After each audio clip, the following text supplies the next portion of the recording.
At Launchpreneur Academy, we believe in a community where success is amplified, not diminished by helping others. Introducing the Launchpreneur Academy Link membership, your ticket to a thriving lawn care business. Join our exclusive Launchpreneur Academy Link Facebook group where like-minded entrepreneurs share insights, advice, and encouragement. It's not just a group, it's a family dedicated to your success. As a Link member, you'll enjoy monthly hangouts to connect with fellow lawn care professionals, bidding hour calls to sharpen your business acumen, and enlightening lessons from industry experts in our monthly guest expert series. And here's the icing on the cake, our monthly group coaching calls where your specific challenges are addressed and you receive personalized guidance to excel in your business. Yeah, there's more. Gain exclusive access to the lessons from Brian, the mastermind behind Launchpreneur Academy. With call records, PDF recaps, and more, you'll have a treasure trove of resources at your fingertips. And as a special bonus, when you sign up now, you'll receive 3 training programs worth $200 absolutely free. Boost your productivity with our Productivity and Profitability Hacks training program. Learn the art of selling with our How to Sell More Customers and Close More Jobs training program. And discover the secrets of building a winning team with our How to Build Your Team and Legitimize Your Business training program. Don't miss out on this incredible opportunity to revolutionize your lawn care business. Join Launchpreneur Academy Link membership today and let's grow together. Visit launchpreneuracademy.com and sign up now or use the link in the podcast description. Launchpreneur Academy Link,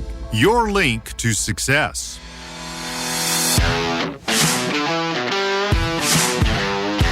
You're now listening to the Fullerton Unfiltered podcast. Straightforward, no-nonsense business advice. Completely unfiltered. Grow your business. Grow your life. Now, here's your host, Brian Fullerton. Hey, what's going on, guys? Welcome to another episode of the Fullerton Unfiltered podcast. It is your host, Brian Fullerton, here hanging with you guys. Good morning. All right, today's podcast, really excited about this. We're actually recording it late night. It's almost about 11 p.m. Jeremiah is solo at the house, so he's got all the time in the world. My kids have been in sleep for about an hour and a half, 2 hours. We both probably sound a little bit tired, which will actually be probably pretty cool, Jeremiah, because it'll sound like we both just woke up as people listening to this podcast at 7 a.m. the next day. So that being said, welcome to the show, everybody. And then Jeremiah, welcome to the show, man. How you doing this evening for these guys? Good, man. Good. I'm excited to be here. We got to come up with some better questions. That's where I do this every time. I'm like, why do I ask what my guests, how they are? Like, they're going to say good. That's what I do on Marriage Mondays with Savannah. I'm like, how you doing? Are you excited to be here? Good. Like, yeah. I was like, we got to come up with something more original. But I'm good, dude. I'm excited to be here. It's been a minute since I've been on the show. I'm excited to be back. So appreciate you having me. When was the last time you were on the show? I don't know. It could have been 3 weeks. It could have been 3 years. I truly don't know. No. I don't know. I think it literally might have been Florida, probably February. Oh yeah. Okay. So it's been 7-8 months. It's been a minute. Yeah. Okay. Well, you know, we try to keep you familiar around here and keep you fresh. We give you a shout out like every third episode. Not sure if you got those invoices yet, but anyway. Yeah, exactly. By the way, what if you like did an intro to a podcast, brought in your guest, and you're like, how things go? And he's like, actually horrible. My cat died. My wife and I are getting divorced. Things suck. You're like, I don't know if I want to listen to that guy, you know, with his business advice. So actually, that's like, I think that could probably be like the best hook that you can imagine. Like if you just did that, people would listen to the rest of the show. 100%. Yeah, okay. So actually, ironically enough, and this is I got to keep it pretty high level on this, but Leroy Maines in the masterclass on Sunday after LAL, possibly one of the funniest lines in human history. Literally everybody in the room was like, "That's the." He goes, I have hired help that I talked to, you know, a counselor, and he goes, I sit in the chair and I need a therapy session for an hour, and he's like, it's just preventative maintenance, but he goes, I gotta get it all out, and this is going on, this is going on, this is he's just started saying a bunch of stuff, and then he dropped another line, and he said out loud whatever everybody was thinking once or twice in their life and business, and everybody laughed so hard. I was like, oh my God, you can say that out loud? Like, like loud. Yeah, like it was so funny. He goes, you know what, man? He goes, I'm a real person. He goes, I got to get these thoughts out of my brain. He goes, and the therapist like helps me put them all back together and, you know, sends me out the door for $200 later, you know? So maybe that would be relatable if you were like, how's everything going? Good. Actually, how is it really going? Well, I've had 2 flat tires. My employees, didn't show up. I lost $2,000 on this job, and somebody rear-ended my wife's car the other day. Like, things actually kind of suck, but hey, let's talk about raising our prices $2. I mean, there's some truth to it, though. There's some truth to it. I've had those days. Well, I think we've all had those days. So, but other than that, things are going good, right? Is that what you guys always say? Yeah. But Yeah, we're good. well, hey, well, We're growing. well, good, man. You better. I mean, if not, you'd be false advertising, right? Yeah. What if it was called like Going Backwards Green or something like that? Probably doesn't have the same hook. Not quite. Not quite. All right. Hey, give these guys the intro though. If I like to do the highlight reel, I always call it. Give me the 2-minute for anybody who hasn't heard of you since February or March. It's been 7 months. Well, if you have forgotten about me, I am the ever famous Jeremiah Jennings. No, I'm just messing. I'm excited to be here on the show for real. We own Growing Green Landscapes. My wife Savannah and I, we do the Growing Green podcast. But we started a lawn and landscape company 5 years ago. Took it over from a buddy who I was working with in high school, and just taken it and kind of run with it, grown it since then. This year was a big growth year as far as just a lot of different things. Trying to get out of the field some more, reinvesting into equipment and things. We also started another business, trash can cleaning company this year. So it's been a wild year. I think it's been a wild year for everybody. We were just talking on our show that probably has already come out if you're listening to this one, but it's a crazy thing. I think a lot of people are doing a lot of good. A lot of people are deciding to actually grow, and I'm seeing some real traction move. The needle's starting to move for a lot of different companies. It's what we're trying to do in our company. So that's literally probably the 60-second rundown of what we got going on. That's awesome, man. That's awesome. Hey, one thing I was just saying, thinking out loud, it was making me laugh out loud. I hit the mute button because I was like cracking myself up like a teenage girl here. Was the last time we were together was at the us four and then the Almonds. We rented a house down in Destin. Just family time, nothing crazy. Just I think we were there for 4 or 5 days. It wasn't that long. Yeah. And Liz and I took a tour to go to. Oh my goodness! Dude, you know what we're not going to talk about it. Listen, bro. So we go to see Jonathan with Florida Turf Pros, who I've wanted to meet in real life for like 5 years, bro. So there's a whole story here. I thought he was 20 minutes up the road. Homie's literally 2 hours away in like Panama or. Frankly, dude, I have no idea. He's almost in Alabama, for crying out loud. I think he's your neighbor, bro. And so we drive like 20 minutes and then we drive another 45 minutes. I link up with him. He goes, "Oh, I'm only 20 minutes up the road." 40 minutes more. So we're 2 hours away.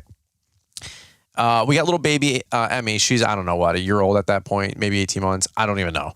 And we rented this Bronco. Is that what it's called? A Bronco on Turo? One of those big yellow, like it's one of those special edition ones. I don't know. It was really cool. It's like $65, $80 a day. It was nothing. Lifted like 38-inch mud tires. It was really, really cool thing. That like sunburnt orange, yellow color. So we drive 2 hours to go see Jonathan. We're there for, I don't know, 2 hours, get to see his new home. He's building a custom home. Super cool stuff. And we start driving back and there's no cell phone signal, no reception. There's no nothing. Like Emmy starts losing her dang mind. She's in the back in the car seat. And Liz and I don't know what else to do. There's nothing else to console a 12, 18-month-old baby. I don't know how old she was, but she's screaming. She was on nuclear. There's no stopping. If you got kids, you know, she went crying to screaming to nuclear to holy Jesus. Like somebody probably thinks we just kidnapped this kid, right? And so what did Liz and I do? We have no cell phone signal, no reception. We can't put on Hey Bear. We can't put on Miss Rachel. We can't put on Bluey. If you know, you know. We have no music, no Pandora, no nothing. So we improvise. And Liz and I are about, sharp as a tack, Elon Musk type over here. First world thinking here. So we start singing. Not for a day, not for a week, not for a month, forever, for 2 hours, the whole way home. Every classic that you can think of. We sang Linkin Park. We sang Forgot About Dre. We sang every Eminem song you know, every Nelly song you know. We're from the 2000s, if you know what I'm saying, 90s kids and 80s really kids. Really resonated me up right. Yeah, basically, yeah. Parenting at its best, right? So we drive, long story short, we drive 2 hours home. We get back to the house, and I think you guys went and golfed or did something or went grocery shopping, and you guys were like, where you guys been all day? We're like, we don't know. I literally thought I'd be back by lunch. But y'all walked in. Listen, guys. When Brian and Liz walked in the door, they looked like they literally had just been attacked by zombies. Like, I thought they were walking dead people. I was like, somebody attacked them on the way, and they barely survived. Something happened, and you're like, what? Yeah. I'm like, that kid, Emmy, and we love her. I love you, Emmy, if you ever listen to the archives. But we were dead, for real, folks. We were like so dead.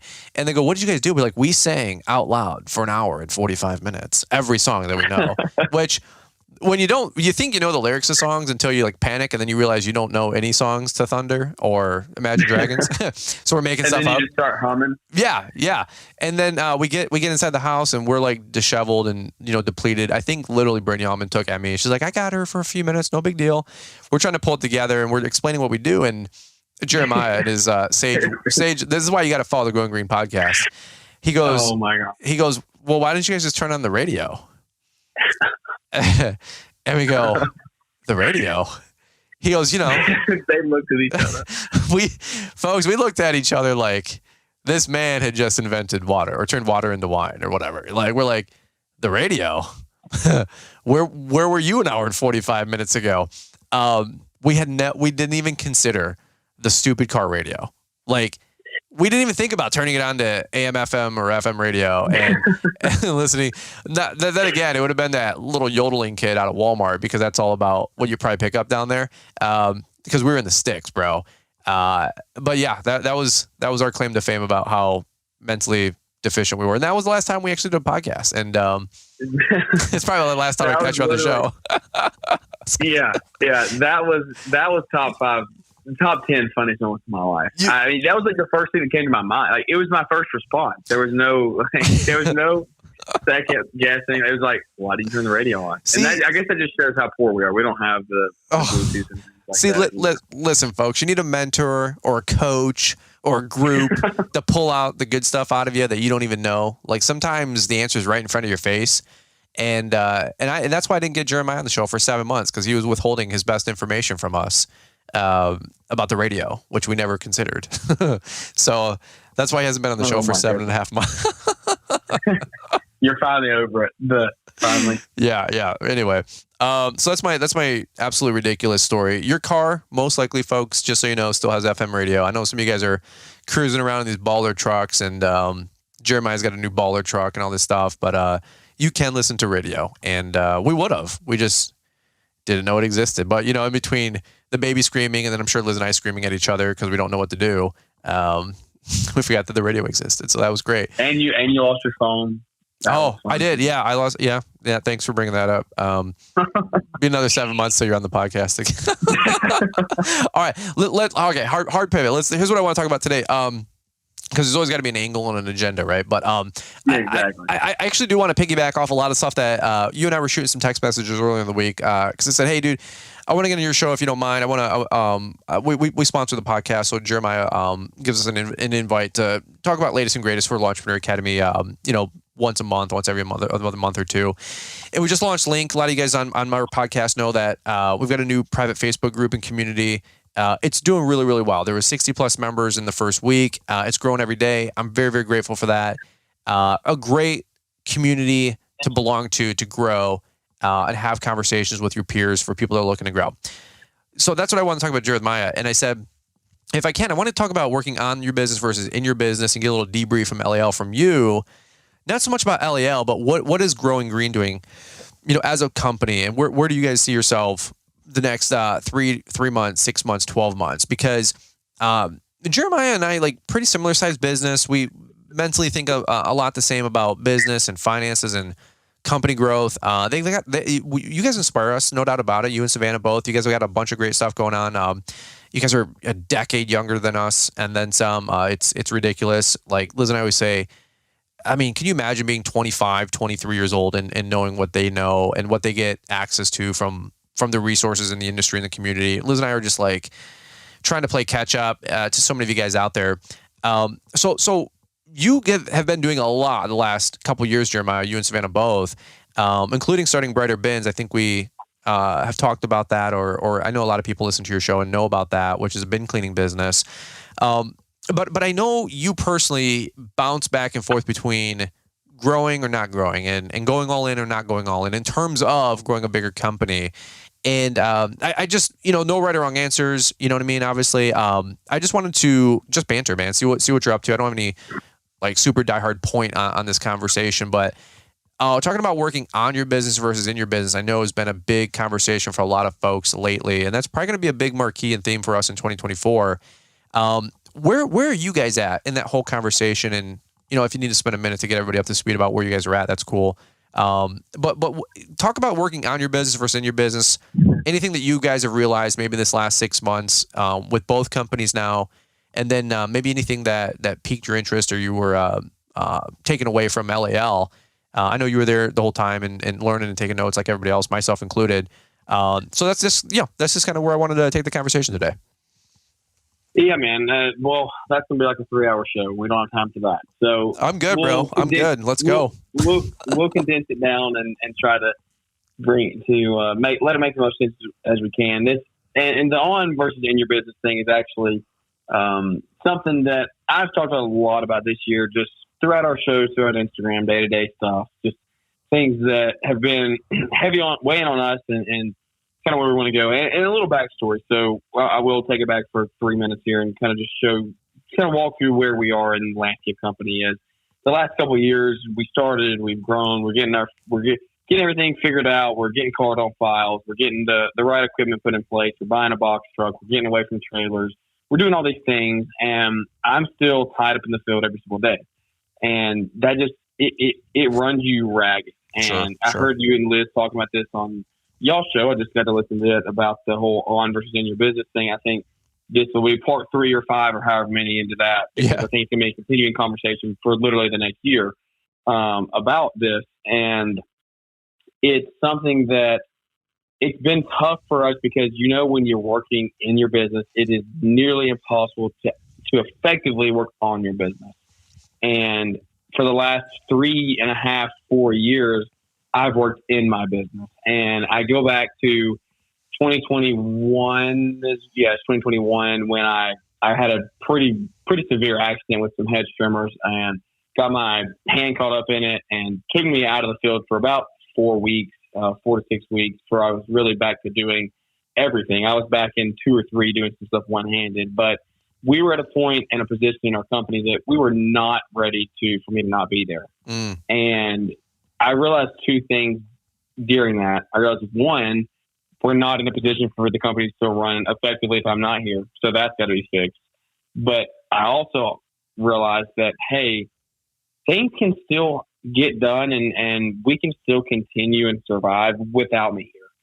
And our guys at that time stepped up to the plate, rose to the challenge, I guess you could say, and took things on. And they weren't ready to go out by themselves, but they figured it out. Mm-hmm. And it made me realize that 1, delegation has to be at the forefront of our mind moving forward. And 2, it's hard, but you can still run a company and figure it out even when you don't think you're prepared. And I think that guys get hung up in the whole, I'm not ready, we're not here, we don't have the right system, we don't have the right process. I think all of those things are very good. You need to be working on those. You need to be putting systems, processes in place. But at the end of the day, until you can make the decision in your mind that I'm no longer going to be the one showing up to cut Miss Sue's yard, you're not going to grow. You're not going to scale, at least. And you're not going to, and here's the thing, I actually take that back. I say you're not going to grow. Growing does not mean scaling. This is a topic that we talked about on my show. And it's like, it doesn't mean you have to, just because you're growing a company, doesn't mean you have to scale to 10, 15, 20 guys. Grow your company within. But here's the thing, you can't grow your company when you're out on a mower all day. And I don't want to just have the exact same show that you and Liz just had. Mm-hmm. But it's just like, this is relatable. From someone, it's relatable. He does it every day. He did it for 3 years. And it's like, you literally cannot. Like the season of business that we're in right now, like circa end of 2023, I am back in the field doing Christmas lights and things. And we have not scaled our team to bring on guys who are comfortable doing that yet. And so moving forward, that's going to be a big push for us next year and in years in the future. getting guys on our team who are comfortable and can do that, so I don't have to. But I'm in it right now. Like literally today, you were like, "Hey, let's talk at 10:30 a.m." 6 months ago, in the middle of summer, I probably would have been like, "Yeah, let's make it happen." Today, I was like, "No way, we can't." I'm putting up lights today. Sure. And the problem with that is the back end of the business, the vision of the business struggles, and it gets hurt, and it suffers because you're out worrying about who's putting up what house is getting the next light plugged in. And it's like, you got to make revenue. Their season's a bit, you got to make revenue. You got to turn revenue, especially in the winter time.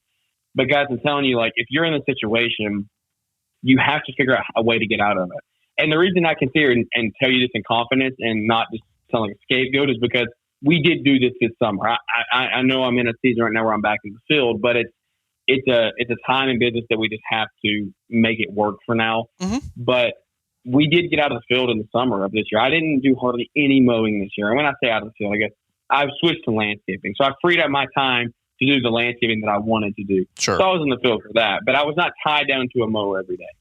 And it gave me more time, 1 or 2 days a week, to work on the back end of the company, see the vision, get those things worked out. And so I would say that's a huge thing. Like, we can go deeper. I want to go deeper. Let's take it whichever direction you want. But until you can get in your mind, hey, I don't have to be the only one that does it, you're never gonna grow from the inside out, because you're gonna be stuck worrying about striping a yard. And that's the problem that I see. It was discussed at LAL. Sam Gilmore hit on it pretty hard. A lot of other guys did as well.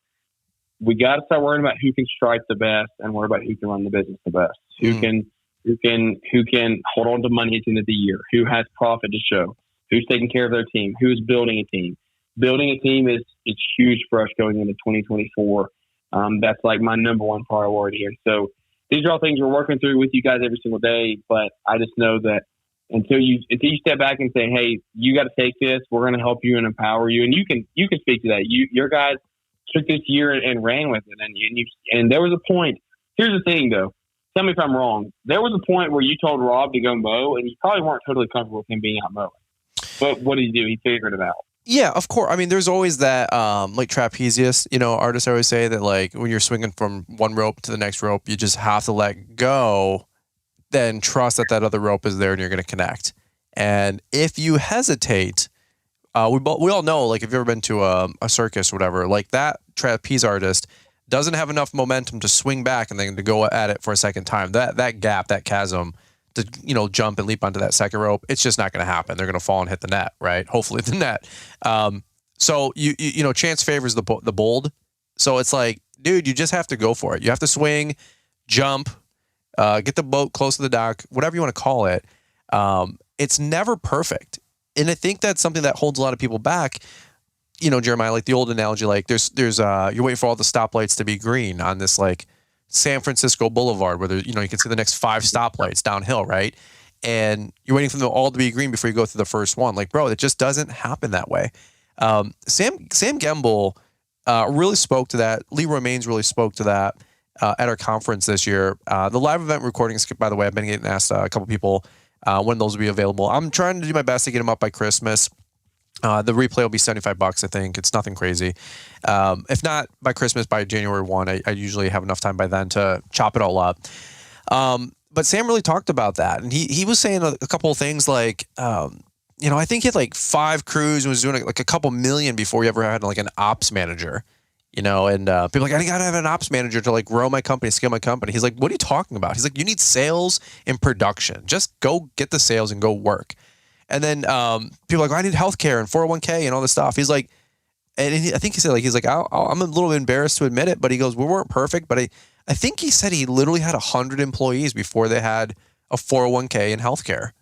And don't quote me on that. It could have been 50 employees or 75. But yeah. We're talking $3, $5, $7 million company before they had 401ks and healthcare. And other people are like, I got to get my people healthcare to attract good talent. Chicken or the egg, bro. Like, and this is refreshing for me to learn, because I'm like, we got to get healthcare. I got to get a guy a truck, and promise him the moon and pay him $800,000 a year, and maybe some of you guys feel like that. And it's just not the truth. It's just not the case. That story is getting out more and more and more as more guys building these $2, $3, $5 million companies are sharing more about what they're doing in the thick of it, going to $2, $5, $10, $20 million, the next perfect cuts out there, if you will, like Corey Ballard. So yeah, it's a refreshing conversation, man. I love it. I'm all ears. As Liz and I, get those Abu, Ruby eyes, because we want like the big prize and maybe build that next bigger company locally. These are all lessons that I'm hoping to not step on those landmines and blow ourselves up. I'm trying to learn some of those pitfalls and mistakes, like Leroy was leaving those breadcrumbs, and like Sam Gamble was leaving those breadcrumbs for us at LAL, man. So yeah, I couldn't agree more. So let me ask you this though. That being said, the incident that you guys had with hedge trimmers that like lopped off some of your fingers for the most part, it was wild. A lot of people have heard that story. It's an interesting story. It's an interesting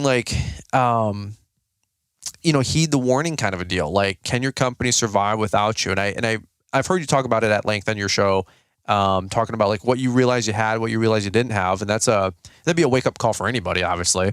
That being said, like knowing what you can accomplish, what you can't accomplish, what you've done so far this year with Brighter Bins, and if you want to hit on that, that's fine. Just maybe some people don't know about that, but where do you intend to potentially take things into 2024? Everybody's talking about working on your business versus in your business, or in your business working on your business. Like, what are you guys excited about? Where do you guys plan to take things? Do you have any new plans or updates or anything you guys are excited about going out with Growing Green or even Brighter Bins for 2024? Yeah. So 24 is it's going to be a big year. I think that. Well, I know that we're going to put a lot of time and effort into both companies. We're hopefully working on some things behind the scenes, potentially buying some land here soon. So that'll get us in a place to where we can, and that is one thing that I will say is if you're still running out of your house, guys, and you're wanting to build a team and grow a company with 3, 4, 5, 6 employees that aren't your high school buddies, you're going to have to get it out of your house eventually before you do that. And that's something that we ran into this year was, we had 3, 4 guys during the summer, and like parking is an issue, just little retarded things. And then also you get into things where you're hiring random strangers. They don't know, like you don't know them, you don't know if you can trust them, and then you give them your house address and all that. So sure. We ran this out of our house since the beginning because that's just, we have the room, we have a full basement, we have land to park the trucks. Like it's what's worked. And so, but it is a bottleneck to us scaling. I do feel that. And so, we're working on getting some things, like I said, worked out there. Nothing set in stone yet, but we'll see what happens to come. But I do want to, like I said 5 minutes ago, building a team and creating a culture for our company is a huge focus for us. And I'm not even looking to really increase revenue that much next year. I want to grow us from the inside out. And I want us to bring in 2, 3 guys that are really bought into our vision.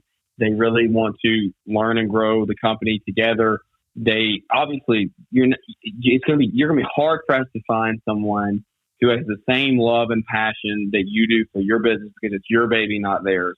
But with that being said, there are definitely people who can get bought into something if you create the culture that allows them to. And that's kind of piggyback on what you're saying about paying a guy $100,000 in our truck and a 401k and all that to go along with it. Like you don't necessarily have to offer all that, but I can promise you, without even knowing Sam personally that well, is their culture at Atlas, whether they have all those things or not, that their employees are getting material things, their culture, they know they're going to a culture where their boss cares about them. It's a family unit.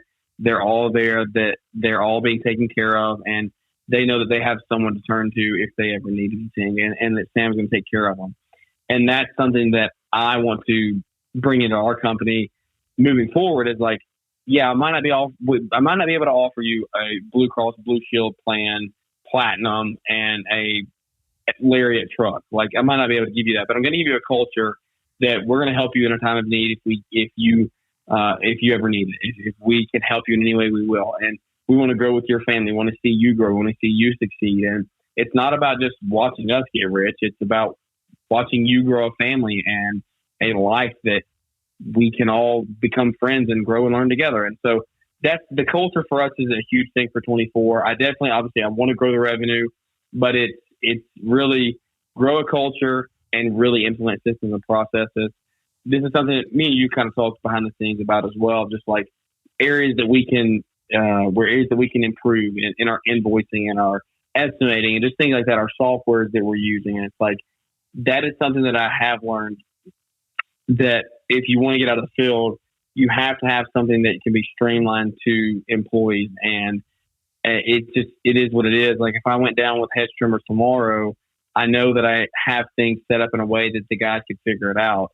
But 3 years ago when I did, there was no way. I was writing down each list on a sheet of paper every day. And it's like, that's only good for so long. And if you want to add on team members that are running, or a foreman that's running without you there, we're in the age of technology. You're either going to embrace it or you're going to get left behind. And so you should be looking at adding an iPad to your trucks, or an iPhone to your trucks, or something like that, or giving your guy an iPhone. Like you might, like I said, might not be able to offer them a platinum Blue Cross plan. You can probably offer them a $1,500 iPhone and the $30 a month service charge on it. Mm-hmm. And like, that's one of those things that you just got to think about those things. And you look at how can you help them? How can you benefit them? How can you help them grow? And so these are all things that we're going to be working through, sharing as we go.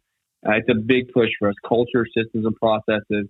And in turn, hopefully we see growth. Hopefully we see a lot of revenue produced. And like you said, you got to market, you got to sell, and you got to produce revenue. And production was a hard thing for us this year. So I said I worked myself out of the field.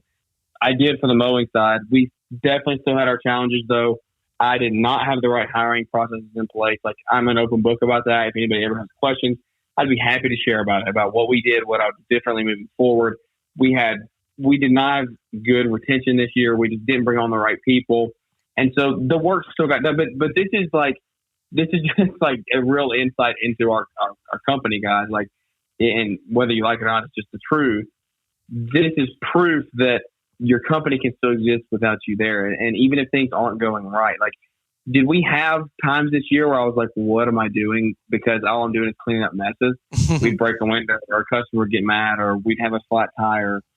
There would be days like that. And it's going to happen. But then at the end of the day, I would think to myself, would I rather clean up a mess and handle a phone call, or be out slaving 8 hours a day on a mower? Mm-hmm. You got to take it and I mean, it's just what do you want there? What side of the equation do you want? And so we survived the year. We actually had really good customer retention. We did not lose a bunch of customers. It was just a bunch of little things. We struggled with productivity. Those were, again, goes back to processes and routing and things that we did not have in place. So I don't know. It's a bright future, I think, that we have moving forward. I can't wait to kind of share with everybody as we do it. I would love advice. Anybody who's grown and wants to give back or give to me, then hey, I'll take your advice all day long, and then we'll give it back to anybody who's listening. So. Yeah, that's awesome, man. That's awesome. Let me ask you this. Similar topic, shifting gears a little bit. Two other questions I have for you. I want to ask you personally, Sam Gimbel. At least it was Sam Gimbel, I believe, but he talked about your don't list. Everybody's talking about what they're going to do in their company. What are you not doing in your company anymore moving forward? That was one of the big nuggets or questions that I remember Sam talking about. And I remember a lot of people wrote that down. He was talking about, I'm no longer sharpening lawnmower blades, or I'm not doing the sales calls, or I'm not doing the estimating. Like, I'm hiring somebody to do this. And I'm 90% sure it was Sam. What for Growing Green and for Jeremiah and Savannah, as well with you guys with Brighter Bins, which you guys are a little bit more, co-partners with, if you will. What's a don't list for you? What are you not doing, or what are you giving up? What are you trying to not do in 2024? Well, I already don't do this, but I don't and plan to never do my bookkeeping. That's something that I would say delegate from day one. Yep. Like, literally, I think I said this at Energize or Morning Show or something in Equip. Like, there's two things that I would do very quickly is get a bookkeeper and get a CRM in place, from day one. Yep. And so I will not be doing any of my bookkeeping. But then, you get into the everyday task, and it's just, I'm trying to not do things that I know someone else can do just as good or just barely as good as me. And so I might be able to do them 10% better, but can they do it at 90 and it still look good and be done? Then yes. So my goal next year is I don't want to be mowing every day. I don't want to be mowing really hardly at all. And we're going to put some training videos in place at the beginning of the year to help any new employees that we bring on. And so I don't want to be out on the mower all day. I don't want to be doing the maintenance and the sharpening the blade. That's something that we did do this year is like I taught the guys how to do that stuff. And it comes back to like documentation. People are like, man, you social media people, y'all do this and who has time for that and blah, blah, blah. And at the end of the day, like, guys, you're already doing the work. Just stop and set up the camera. And so really when you're documenting, I know I'm getting off basis here, but document what you're doing and your work. Like you're implementing training processes into your business without you even knowing it. Mm-hmm. If you just video yourself sharpening blades one time, like think about it, guys. If you take 10 minutes, you're going to sharpen blades for 10 minutes. It's going to take you an extra 45 seconds roughly to set up a phone and press record. And you're going to play that video for the next 6, 8, 12, 24 months for each new hire that you want to do maintenance. Mm-hmm. You're going to say, hey, here's this video. Take this video, watch it. This is how you sharpen blades. As opposed to, for the next 24 months, you go into the storage locker or to the shop and taking 10, 15 minutes out of your day, strictly just sharpening, much less your drive time there, and then talking to the guys and do it all. You're going to save yourself hours and hours and hours by the end of it by taking an extra 45 minutes, set up a phone and document. And that's a training process. And so those are things that we're trying to do more in the next year. But yeah, the don'ts are just don't get caught up in menial tasks. Don't get caught up with bad customers, bad apples. That's something that if you've been in business, I would say you need to be in business for roughly 2 to 3 years before you can really like be a good judge on this. I don't know, maybe I sound arrogant for saying this, but I'm a pretty good judge of when I pick up the phone and hear a potential customer. I can tell by the tone of their voice, the words they use, the direction they take the conversation, of whether they're a good fit or not. Without them even telling me what they want done, I can just tell. And we had this happen the other day.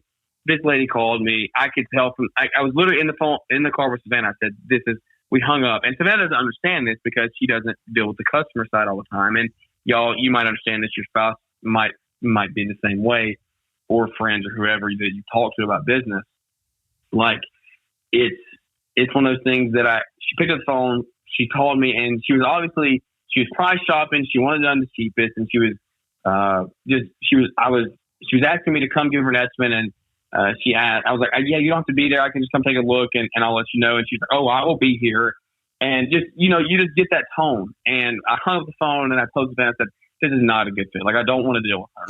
And she was like, why? Like, what do you mean? And I was like, I just know. I just know it's just part of doing it and you learn. And then I went out there the next day against my better judgment to get the estimate. And because we set up a meeting, I said, I'll be there at 3:30 the next day. Cool. See you then. Go out there at 3:30 the next day, ring the doorbell. No one shows up. No one's home.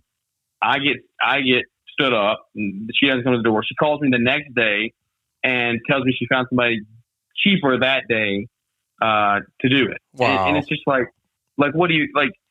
I should have saved myself time by trusting my gut early on that first phone call. Mm-hmm. And it's hard. It's hard to say no. I don't know. It's hard to say no to something because you don't know what's on the other end of the line, but you just got to go with your gut. And it's like you said, we talked about in the beginning of the show, like it's not all green lights. There's going to be some places along the way where it's like, is this the right decision? I don't know. Should we do it? But guys, if you want to scale, those are the kind of customers that will eat you alive because they're going to be just a service nightmare. Whatever your guys do are never going to be good enough. There's always going to be a callback. There's always going to be a billing problem. So just don't waste time with customers that are wasting your time. It's quite frank. That's what I'm trying to get across. Yeah. No, that honestly, that's really, really good stuff. I'm soaking it all in, and actually, you made me chuckle and think about a thought. But made a thought come up where it's a funny story. My mom was over here babysitting the kids, and she was hanging out, and we took our plows up to Weingarts to get them serviced and new cutting edges and some other work on Rob's plow. And my mom goes, yeah, she goes, it's funny. They're picking up the plow 7:00 at night, about to go take it up to Weingarts and drop the truck off that night before, put the key in the drop box. And she goes, yeah, like him and Mark were both watching your videos on YouTube on how to reconnect the snowplow because, I mean, you only connect those things like once or twice in the winter. Like once they're on, they're on. You don't take them on and off every 2 minutes, you know? But we've had the plow for a while and Rob's done it, 10, 15 times, but you only do something once a year, one time, you forget. I don't care how good you are, And so my mom's like, yeah, they were hooking up the plow and they had it, but she goes, like, you could tell they were just like still trying to learn. So they actually, I know they were watching your videos on the phone, just trying to get it all figured out really quick. And, oh, yep, that's what we had to do. We had to connect this first and then that. And then that's what connects the pegs to the plow to the truck. So like indirectly, we're making these videos for you guys, or directly making the videos for you guys, but indirectly, my employees are learning how to sharpen lawnmower blades, learning how to attach a plow. I made a video on how to deattach my snow power plow, so I knew how to reattach it that following year fall. You know what I mean? Like, so these videos are resources. Send them to your people. Send them to your guys. We one of our most downloaded resources at Launchpreneur Academy is the how to professionally cut grass training videos. And I've had guys screen record, rip them. I say that in the video. Please rip these and show them to your employees. Open up your Launchpreneur Academy login. Show these to your guys. Please don't distribute them, obviously, but it's $30 training program. It's nominal. And people are like, well, I know how to cut grass. I'm like, sure, but your new people don't. And you can set them up in front of 4 10-minute videos. One's how to cut, one's how to trim, one's how to edge, one's how to blow. As nominal as you guys think that is and remedial to the new guy, that's training. And you can buy back your time, by having these resources like in leverage video, especially like Jeremiah said. So if you guys are doing this, whether you use my videos or somebody else's videos or make your own, and you make a Dropbox or you make a folder album, on your phone, and then make it a share folder for your guys. I've been hanging with Troy Clogg where he's personally showed me his album on his phone, and he's got hundreds of videos. And these are the exact videos that he uses and shares to train his employees. Like that's part of their on-ramp, on-board training process. It's the coolest thing ever. So I mean, businesses, it's so over, what is the word? I can't. Overlooked. Not overlooked. It's made harder. I can't think of the word. I don't know. It just blanked me. It's over. What is the word, Brian? Come on. I don't know. What's the sentence, bro? Use your word in a word in a sentence. They're making it a lot harder than it should. Overcomplicated. Overcomplicated. There we go. See, this is why we're friends. I got you, bro. That's why I'll come back on the show in 12 months. Me singing. I was overcomplicating my ride home from in Alabama, Florida. All right, there we go. Grammar teacher Brian. Can I use this in a sentence, please? No. No, my grammar's business poor. Is overcomplicated. Systems and processes, they're overcomplicated, guys. Like that, you hear a system and a process, and you say, well, "How do I do that? Does that take somebody to help me implement it in a business and an office admin?" Like, no, it doesn't. It takes 45 seconds in your phone. Right. And that's the thing that people have to get in their mind is like, that could literally be what's holding you back from growing your company is making a 45-second video. And it's like, I just don't understand why people get caught up in the nuance of everything that's out there now. Like, guys, it's simple stuff. It's numbers. It's math, just addition, subtraction. Hey, you got to make this amount of money with this amount of guys and this amount of time. How do we do it? And so, I think that it's too overcomplicated sometimes.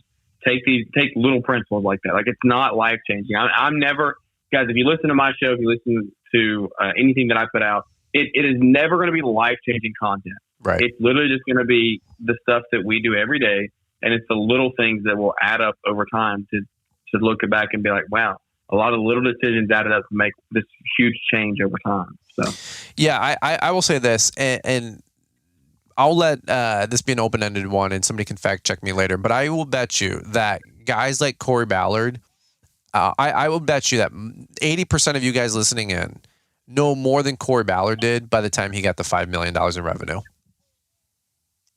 I believe that there's so many guys listening that have so much more knowledge and head knowledge and industry knowledge and technical expertise than Corey did. But Corey took it to 5 million, maybe even 10 million on grit, hard work, sales, and production. And they messed it up 1,000 different ways, but they grew it to 10 million. And so I don't want people to think you got to have like endless amount of knowledge, like you said, Jeremiah, or some mind-blowing revelation that helps you get to the next level. It's literally taking action, figuring out what works for you, knowing what you want to do, and moving forward on it. And that's why I asked. That's why I asked Jeremiah, hey, what are you guys looking to do? What are you doing? What are you not doing? I think those are two different questions that give totally different answers. And it's really, really exciting. I'm really encouraged by that. It's exciting to see where you guys plan to go for 24. And again, whatever you and Savannah decide to do, that's your prerogative, and that's if you guys find flat revenue growth, but more profit and better culture and a couple more days at home to play with baby Jack and make baby number 2, then hey, that's success, bro. That's success. So but that looks different for you guys than it's going to look for me and Liz, and then for the next guy listening in, right? Everybody's got to figure out, what are you trying to accomplish? And I think that's a big thing that you'll hear a lot about that in the next 30, 60 days as everybody puts out their goal setting podcast, New Year's day, like everybody does and should. But I really am a big proponent. Like, you got to know what you want, why you want it, when do you want it, and what are you willing to give up to get it? That's a big thing for me. So, and I had 2 things Jeremiah said. I forgot number 2. Who cares? That's how I work. I'm trying to be a very intent listener when I do these shows, and I couldn't even care less what question number 2 is. You had a great answer for question 1, and it went a little bit longer anyway, so that was perfect, man. But I'll lob it back to you, man. Can I add something before we wrap up? Yeah, absolutely. Any final thoughts? Yeah. Yeah, I think that's the thing here is that you got to take away is it's never, and I say this all the time, it's never one size fits all. Business is whatever, it can be whatever you want it to be. You got to do whatever works for you and your family. And there's different seasons in business. The same way that for the past 3 to 5 years, you and Liz have been growing your social media company and kind of just, you've been slowly but steadily growing the lawn care company. And now you kind of just want to take that and ramp it up a little bit more. That could be, for us this next year. We might not grow in revenue, but we're growing, like you said, we're growing profit. And here's the thing, guys. Maybe this might go against the mold. Maybe we don't even grow in that much profit. Maybe we lose a little profit, but we add a team culture and we put people in place to help us grow in 2 to 4 years of really increasing sales and taking profit with us, because when we grow and we increase sales, we have a system and a process in place to do it. Sure. And so there are years where, guys, you may not make substantially more money than you did the year before, and that's okay. You can't get caught up in what every guru on the internet is telling you. You have to like you're saying, you have to know where you want to go. You have to know where you and your family want to go, and put the steps in place to get there. And it's never going to be an easy journey. That's the thing. Like, it's not easy. The as silly as it sounds, yeah, you're on vacation, but when you're in the car with your screaming child and you and your spouse are screaming back at each other, trying to just get a word out or figure out a way to make them stop, like that, guys, that's not easy.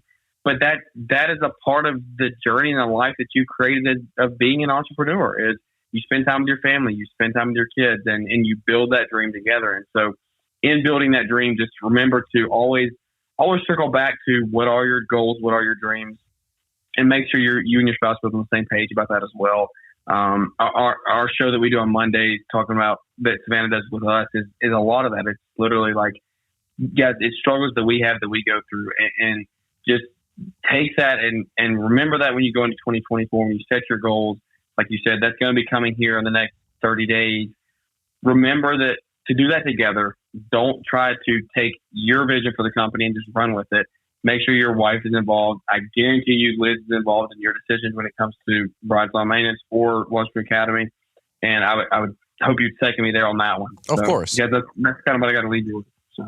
Of course, yeah. I mean, nothing. What do they say? The man's the head, but the wife's the neck. So, yeah. And frankly, if that's the truth. I mean, if you're not having your spouse on the same page, or at least equally yoked, if she's like, hey, go take it to 10 million, I support you, that's fine too. If she doesn't want to be in the field or in the office, like, that's fine. But you do have to be on the same page with your spouse your best friend, your husband, your wife, your SO. Like that's a fact. So yeah, I couldn't agree more, man. Well, let's do this really quick. We're gonna probably wrap it up right here, but the good old, hey, where can people find you? I'm excited about what you guys got going on. It's a shame that it's been 7 months since you guys have been on the podcast. We talk almost every day, every other day. We're in a couple different group chats. We text each other. I'd say at least once a week. There's always something going on. There's always encouragement. Always cutting up and poking fun. Of course, definitely some bashing in there too. But yeah, the encouragement outweighs it for sure. Well, yeah, I try to. All I know, 51-49.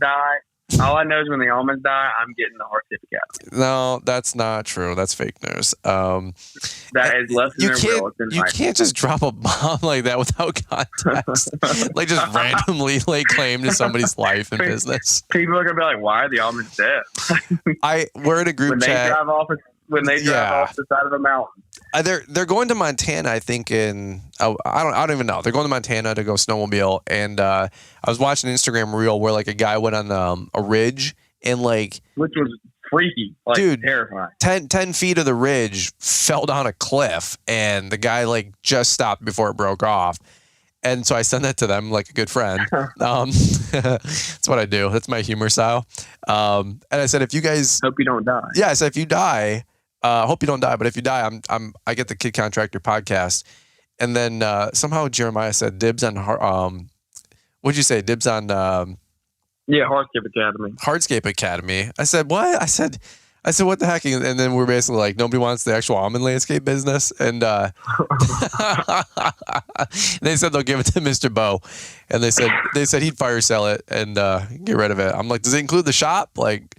That's just how the almonds act, man. They're hilarious, bro. They are the most successful and self-deprecating people I know. They have a lot of great things going on. They just, I don't know. They're just, I don't know. I don't know why they don't recognize it or realize it, but shout out Team Almond. We're always there to pump them up, or at least take all their assets if they do die on a mountain, I guess. So. Exactly. Whatever. Like a good friend.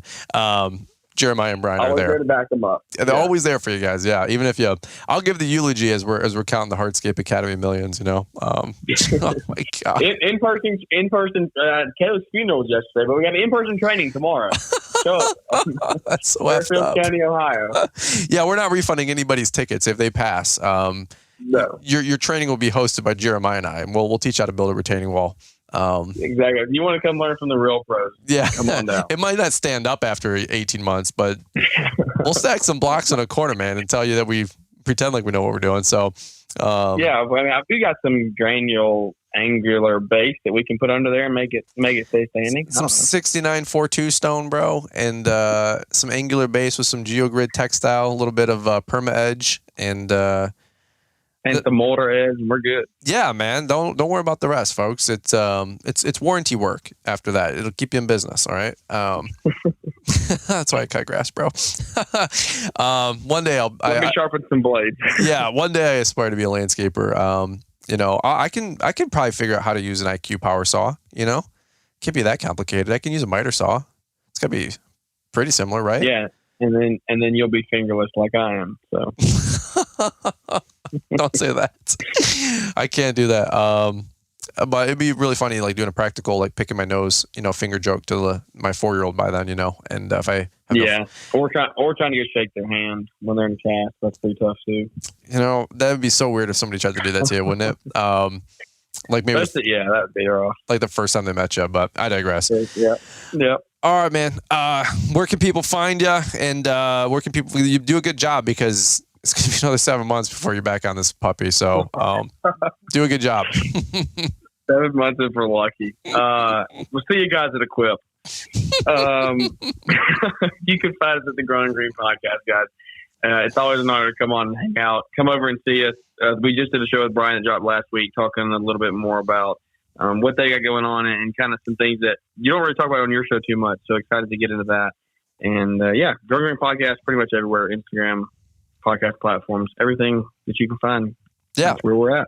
Yeah, awesome. And if you guys are younger too, man, Jeremiah gets a lot of younger guys on the show. He's a younger guy, so a little bit more relatable than a bunch of 30 and 40-year-old old farts that, sound like know-it-alls because we've all got underwear as old as you guys. So if you're 18, 19, 20, reach out to Jeremiah. I know he's always looking for some great guests for the Growing Green Show. And they have actually a really fun series they've been doing for – Jeremiah has no idea how long, actually, but because it changes every week when he says it on the podcast.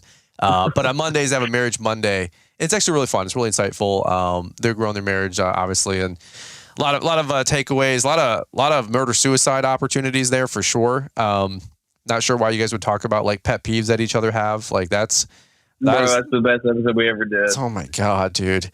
It was so good we did a second. You guys, Liz and I were like, that's one way to die. Like, that's one way to go. Yeah. You were like, so what's my biggest pet peeve? I'm like, why would you ask that? Like, that's horrible.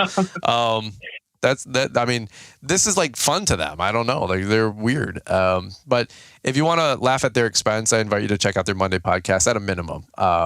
Those are always good. So that's the Marriage Mondays that they do for about 2 years now, which has actually been pretty exciting. So, but yeah, anyway, try.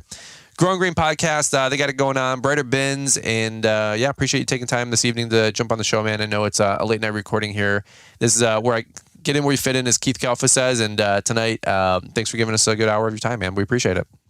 Yeah, I appreciate it, buddy. Thank y'all for listening, guys. All right. Over and out, man. Guys, appreciate you listening in. Monday, Wednesday, Friday, new podcast here for you. Thanks for sticking with us and growing with us, especially through the off season, quote unquote, with winter. Hope these keep you guys entertained, whether you guys are just maybe working out, maybe hanging around, doing some cleanups even, or plowing snow maybe late night. Be safe out there and keep the hammer down. Appreciate you guys listening in, and we'll catch up with you guys here on the next one. Before you turn off the podcast, there are two things that we believe you will be highly interested in. First, if you're looking to stay up to date with the latest trends and insights in the world of lawn care, then you'll want to subscribe to our free email newsletter. It shows up in your inbox 3 times a week and includes a Monday motivational to kick off your week, a Wednesday what's new to keep you informed, and a Friday weekly recap of all the content we put out. The second thing is we have just launched Lawntrepreneur Academy Link. Now you can be a part of an exclusive community that links you to those who can help you grow in your lawn care business. Joining Lawntrepreneur Link will give you the tools that you need to stay accountable, get real-time expert advice, and find belonging in a community of folks who are passionate about the lawn care industry just like you. Visit LawnTrepreneurAcademy.com to learn how Link membership gives you unique access to monthly hangouts, bidding hour calls, coaching calls, expert lessons, and more. Stay ahead of the curve and level up your business with a membership to the Lawntrepreneur Academy Link. Find an easy-to-use link in the podcast description.